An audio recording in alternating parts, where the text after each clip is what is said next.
So, Isaac, I did not cover the campaign the way you did in 2024, but I was part of our general coverage. Absolutely. And I did not think that I would want to relive 2024. Nor did I. But turns out I did. Like, I couldn't put your book down. I mean, what was it like for you having, like, been out there so much and then, to have to relive it? Writing it was sort of an exercise in trying to make sense of it for myself, right? And writing it as we went along and reporting it as we went along before we knew the ending, before we really knew what mattered. It helped me kind of sort out my thoughts about it and kind of answer the really fundamental questions. You know, I think our real-time reporting was really good, but we were all left with some questions of why. And I think we got to the bottom of those in the book.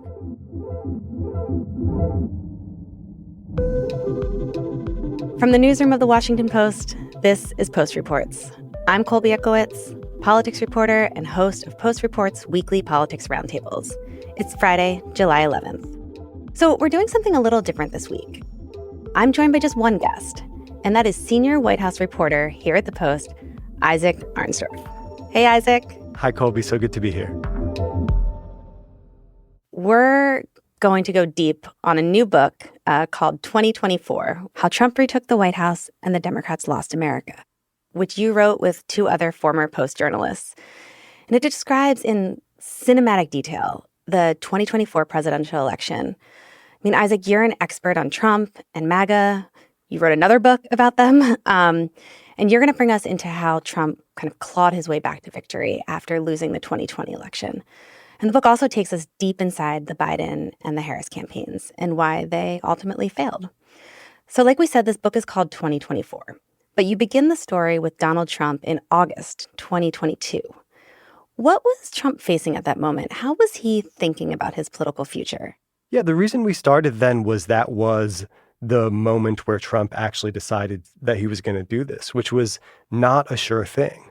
You remember when he left office in isolation, in disgrace, at a real low.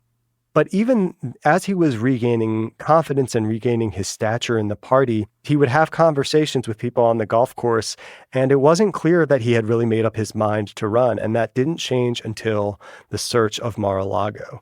As the prosecutions got more serious about him, that tipped him over into deciding that he was going to run because it became true that actually it was his best hope of avoiding consequences. And Isaac, let's remind listeners that the FBI had searched Mar-a-Lago, where Trump lives in Florida, in August 2022. They were looking for classified documents that he had allegedly held onto after leaving office. And, at that time, the investigation was just one of several criminal cases that were mounting against Trump. You had one in New York and you had one in Georgia. And as you're saying, those cases, they really fueled him. And the one thing I got out of the book is that he was also surprised at how Republicans started rallying behind him the more and more he got into legal trouble. Yeah, he observed that himself in an interview he did for the book with my co-author and former colleague Josh Dawsey. He was like, I couldn't believe how they're supposed to be running against me, and they all came to my defense. And I mean, that really kind of was the story of the primary. There's a scene in the book where Ronna McDaniel, who was the party chairwoman at the time, is watching that first debate when they all raise their hands. You all signed a pledge to support the eventual Republican nominee. If former President Trump is convicted in a court of law, would you still support him as your party's choice? Please raise your hand if you would. And she's like, well, that's it. I mean, it's over. And Christie told us that for the book, too, is why are we doing this? Why are we having this primary if that's everyone's position? So you're referencing Chris Christie, former governor of New Jersey. And that was at that first Republican debate, which was in 2023. There was actually a lot of people that thought the party was ready to move past Trump. And there was this field of primary contenders putting themselves out there to take him on. Who were they? Right. So unlike on the Democratic side, the Republicans did have a lot of people come forward to say it's time to move on from Trump, including his own vice president, Mike Pence. Never happened before, kind of crazy. Yeah. Ron DeSantis was supposed to be the great hope for a lot of Republicans. The Florida governor. We need to end the culture of losing that's infected the Republican Party in recent years. The tired dogmas of the past are inadequate for a vibrant future. We have to look forward. We can't look backwards. He was sort of supposed to be like the lab-grown candidate for the Republican who thought, oh, I loved his policies, but he tweeted too much. Nikki Haley, Trump's former UN ambassador and the former governor of South Carolina. You know, everybody wants to talk about President Trump. Well, I can talk about President Trump. I can tell you that I think he was the right president at the right time. I don't think he's the right president now. Vivek Ramaswamy, how could we forget? God is real. There are two genders. Fossil fuels are a requirement for human prosperity. Reverse racism is racism. An open border is not a border. Right. And I remember when we were covering the primary, like, it just became more and more inevitable and inevitable. Well, I want to be clear. I mean, the chapter, one of the chapters about the primaries is called Inevitable, but it's meant ironically, like, it was not inevitable that Trump was going to win that primary. Republicans treated it that way, and it became self-fulfilling. I think one of the key findings from our reporting is, the DeSantis people, like, their view is that Trump was going to be indicted 4 times, and that was going to take over the news. There was nothing they possibly could have done. But really, if you look at the sequencing, if you remember how low Trump was after Republicans got clobbered in the midterms and how high DeSantis was, that was the moment, and DeSantis missed it. He decided to put his head down and go back to Florida and disappear and let Trump take that head start to recover his standing, so that by the time the first indictment happened, DeSantis wasn't even running yet, and Trump had taken that time to remind Republicans why they liked him. There was one detail in the book that I loved, and you describe how before Trump was arraigned in Georgia, he practiced his mugshot. I mean, this is a showman. Like, that just shows how Trump is always thinking about kind of the optics of a moment. Talk to me about how you found out about that story. Yeah, there's a line in there, you only get to do it once, right? Right. Well, so they sort of got a clue because you remember everyone else turned themselves in first. And so all these mugshots were coming out, and it became like a meme, like Hollywood squares with all the mugshots. And Trump knew that this was going to be a valuable symbol if he could get it just right. And so the angle is high. And, so he was practicing actually as he was going in there to get it just right. He was thinking about how it was going to look. About the optics. One of the things I love so much about the book is how you toggled back and forth between what was happening to both Trump and President Biden in real time. So while Trump is going through all of that, Biden, the Democrats, they're also making decisions, right, about the 2024 campaign. That first chapter about Biden, you called it Not Dead. Why? So that comes from something that Biden said when he was running in 2019 or 2020 at the New York Times editorial board. It's like, people are always counting me out, and guess what? I'm still here. I'm not dead. Now, it's a little macabre because obviously Biden's advanced age was such an issue in the campaign. But that's how people were talking about him in the midterms, right? They expected it was going to be a wipeout. And there were all these young, ambitious Democrats who were ready to seize that moment, give Biden the little shove aside, and bring the party into the next generation. And when the midterms went the other way, they all chickened out. They all backed off. And that let Biden and his team say, well, look, no one challenged us. Yeah. So who were some of those people that were really seriously considering mounting bids in 2024? Well, I mean, they're the people who we see in early primary states this week, like California Governor Gavin Newsom, who's visiting South Carolina, Phil Murphy, the governor of New Jersey, who probably isn't the first person who comes to mind as possible Democratic presidential material, but he wanted to be. I mean, he stands up at a fundraiser and goes, well, obviously we all support Joe Biden, but if he doesn't run, how about me? Okay, so skipping ahead to the consequential 2024 presidential debate. The nominees, they're now Trump and Biden. Everyone else has fallen away. And the way you guys wrote this book, it's really like a political thriller, especially the parts leading up to the debate. Because you're taking us inside the campaigns in real time. And I know as a reader how this is all going to end. But the characters in the story, they don't know it yet. And I had actually forgotten that, like, leading up to it, Biden's son Hunter was facing criminal gun charges, and that had been weighing on him. So what was Biden's headspace ahead of that critical debate? So he actually said to someone close to him a few weeks ahead of that debate, ahead of that month of June, which he and his team recognized was going to be crucial because he had 2 big foreign trips and he was raising money when the campaign really needed money. And then he had that debate. And Biden said to someone close to him, the only thing I really care about is that my son doesn't get convicted, because Hunter's trial was that month. And people close to him noticed the personal toll that took on him. They used the word like how it seemed to age him. Yeah. And you know, when people said like, look, Biden's not as young and sharp as he used to be, but I've never seen him like that. Like there was some truth to that in the sense that he was in a really bad place because he was sick. Yeah. And he had a cold. He had a cold.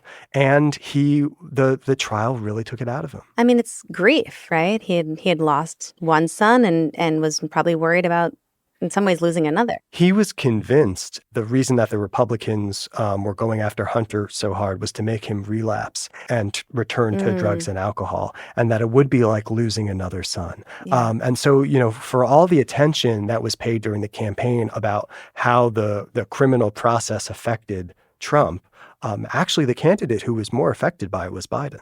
I mean, during the prep, he, like you said, he was distracted. You do have this great scene, though, with Steven Spielberg. They bring Steven Spielberg in to kind of help him get ready. Yeah. So Steven Spielberg, the director of E.T. and other American classics, had actually been coaching Biden for a while, including the 2024 State of the Union, which Biden and his team thought went really well. Right. That, you know, Biden appeared much more energetic. A fair tax code is how we invest things to make this country great. Healthcare, education, defense, and so much more. But here's the deal. The last administration enacted a $2 trillion tax cut, overwhelmingly benefit the top 1%, the very wealthy and the biggest corporations, and exploded the federal deficit. One person on the campaign said to me it was the first time they felt like they could actually win, but it didn't last, which is why they then had to do that early debate. So they brought Spielberg back, and the advice he gave was actually advice that a lot of candidates give in debates. It's like, you're on camera the whole time, not just when you're speaking. So use your face to communicate during the time when the other candidate is speaking also. And, you know, that Biden should like react incredulously to what Trump is saying.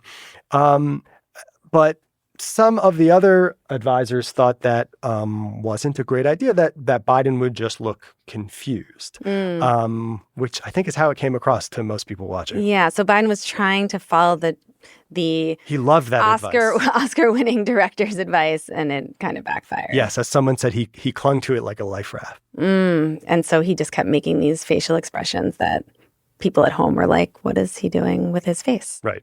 There's another great moment when Biden starts talking during the debate. The Trump team is watching in their private room, and they think that TV's not working because they can't hear him. And they start freaking out like, oh my God, I can't believe the TV's not working right now. And they finally realize this is not a problem with the TV. Right. It was actually how Biden was speaking. Making sure that we're able to make every single solitary person eligible for what I've been able to do with the with the COVID. With dealing with everything we have to do with.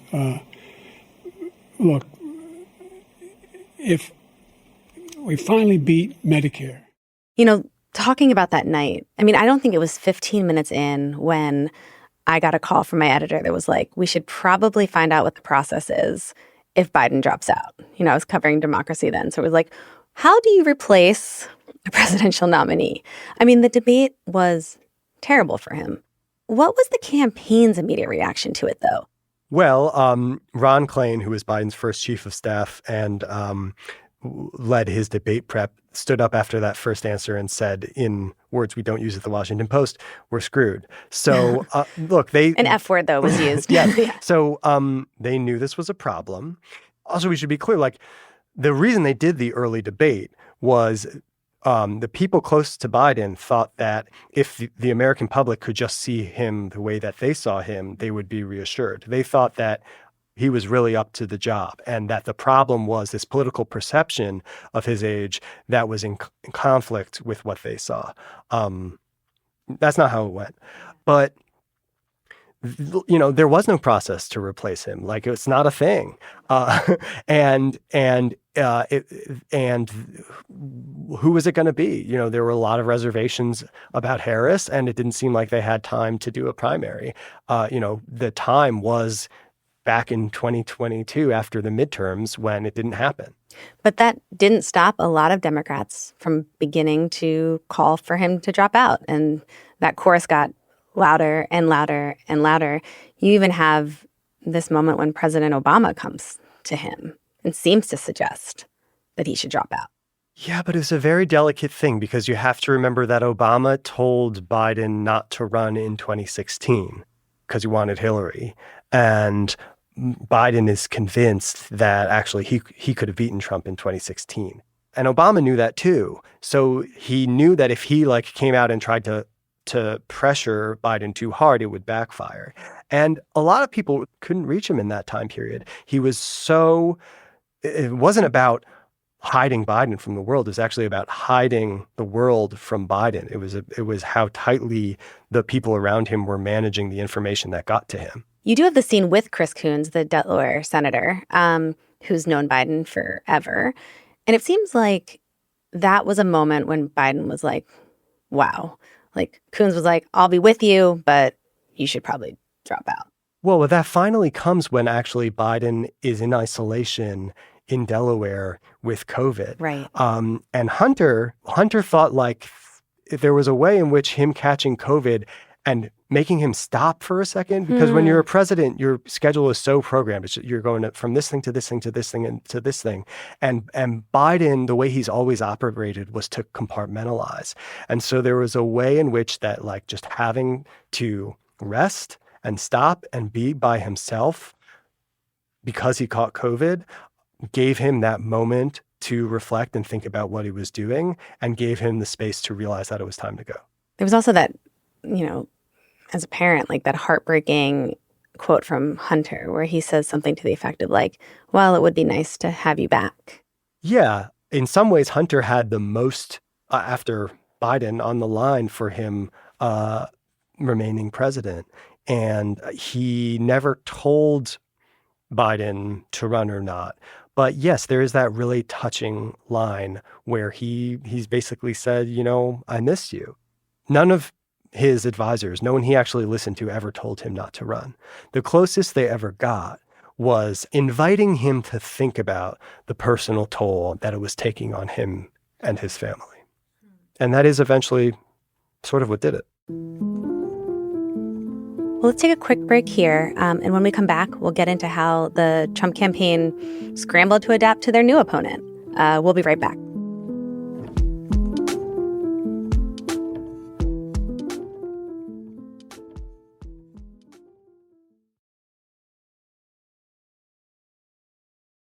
So Biden drops out, and I want to talk to you about Trump's reaction to that.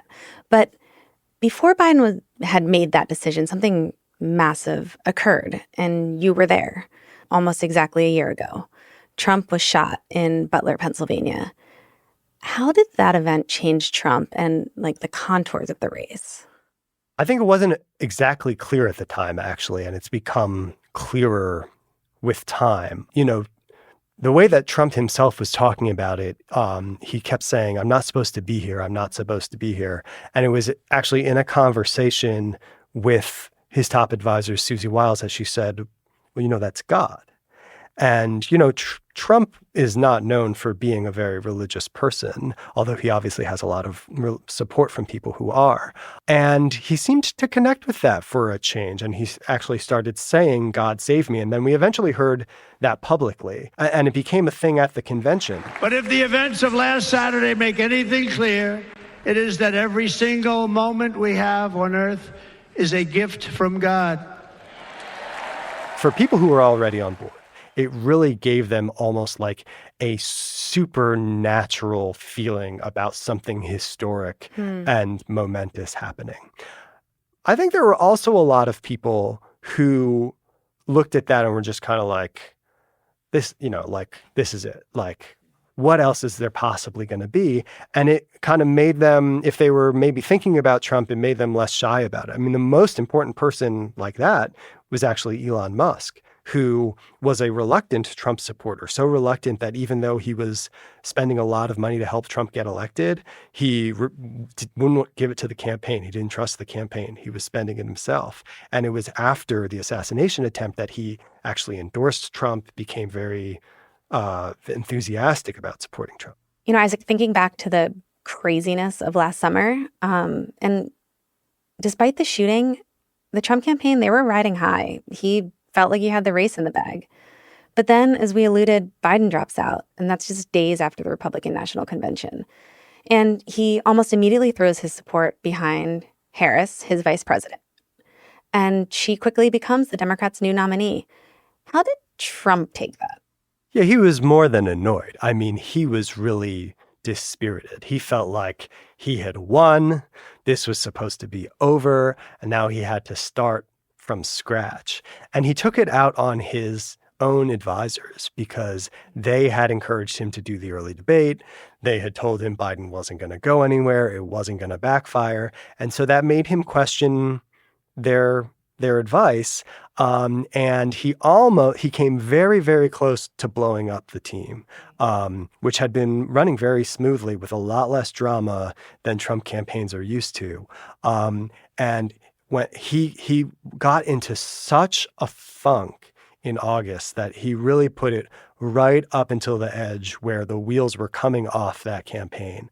So Kamala Harris, she becomes the nominee, and the vibes among the Democrats, everyone talked about the vibes, right? They were so positive. If you were on social media then, if you attended one of her kind of massive star-studded rallies, Harris had the momentum. She was campaigning on joy and hope. It was in the vein of Obama. Like, it really felt like she was on a trajectory.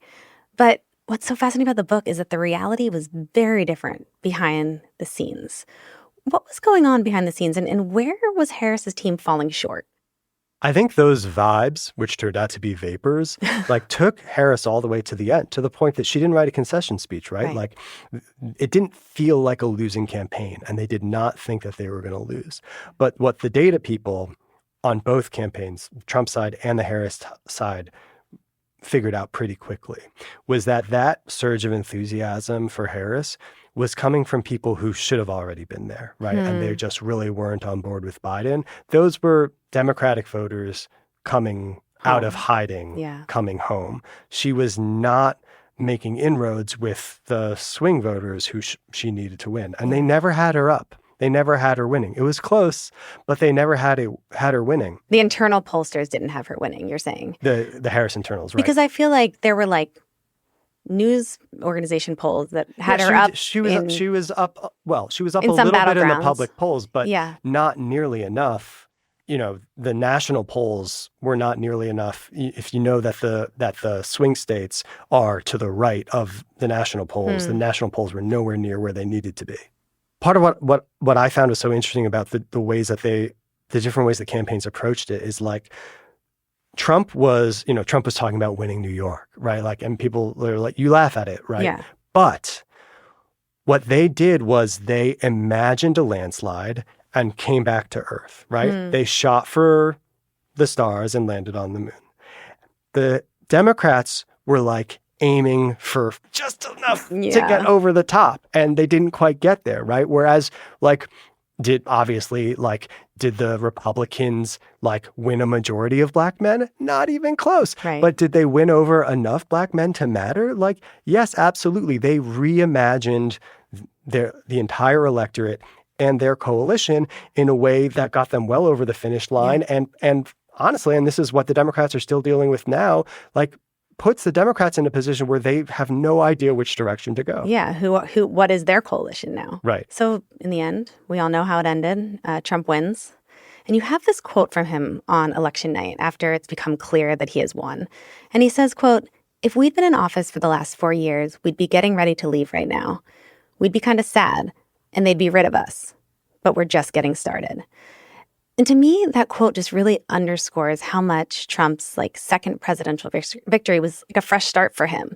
And he had this comeback kid energy. And I wonder how how he's used that energy and how that's impacted like the transition and then his approach to the second term. I mean, there are ways that it's more like unfinished business. You know, it's like making up for regrets from the first term. You know, the feeling for him and his loyalists who stuck with him, you know, that they were not well served by people who weren't on this, didn't support his agenda, that they were too slow at the start. And so I think what you saw is them fighting the last war in terms of having the first 100 days and so far the first 6 months correct for their frustrations from the first term. Yeah. So when he says you're just getting started, he really just means like, we get a fresh start now. Like, we didn't get to do the things in the first term and now we can do it the way we want to do it.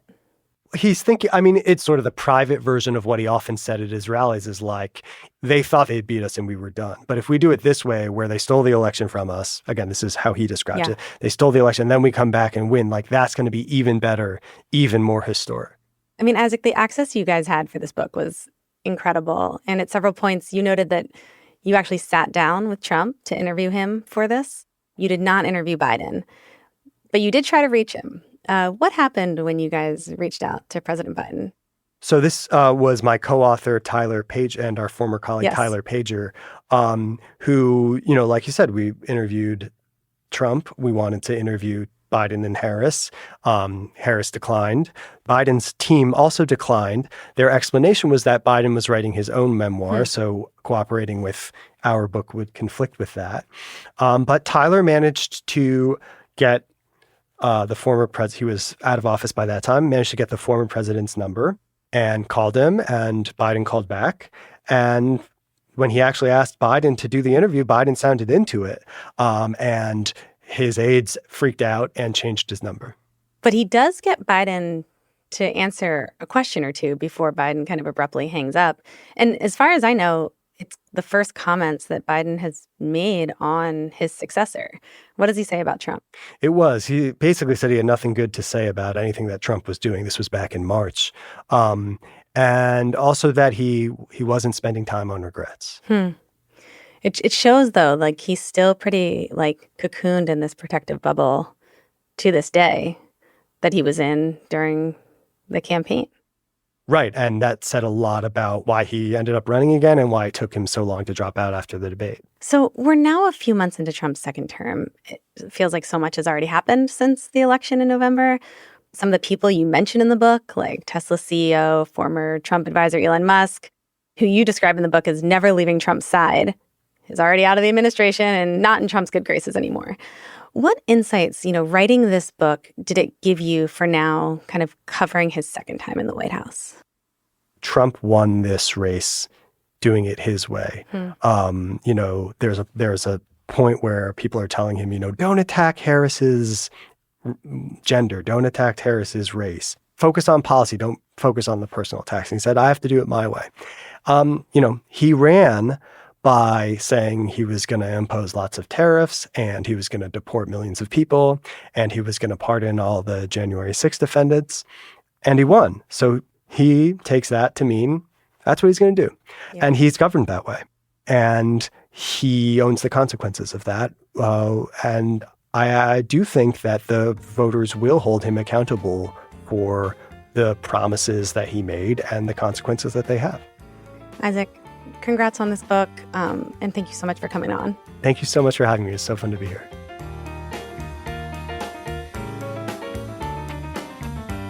Isaac Arndorf is a senior White House reporter here at The Post.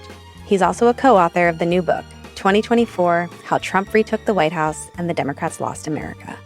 We'll have a link to it in our show notes. That's it for our special politics show. Thanks for listening.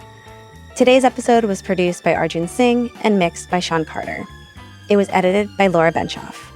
Thanks to Katie Burnell Evans. Our team also includes Maggie Penman, Rena Flores, Ted Muldoon, Alana Gordon, Ariel Plotnick, Rennie Stramnowski, Sabby Robinson, Emma Talkoff, Peter Bresnan, Tadeo Ruiz Sandoval, Thomas Liu, Renita Jablonski, Elahe Azadi, and Martine Powers. I'm Colby Ickowitz. Have a great weekend.